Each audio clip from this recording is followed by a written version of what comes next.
Where to find the smart rapid charging feature, and this is found on OnePlus 12 phones, 12R, and possibly the OnePlus 13 phone if you have that.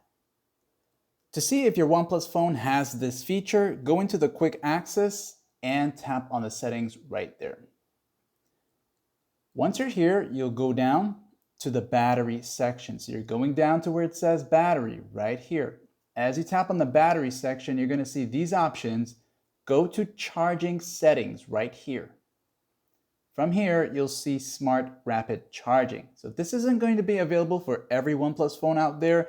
And whether you have Android 14 or 15, it might depend on if your model allows for this feature, okay?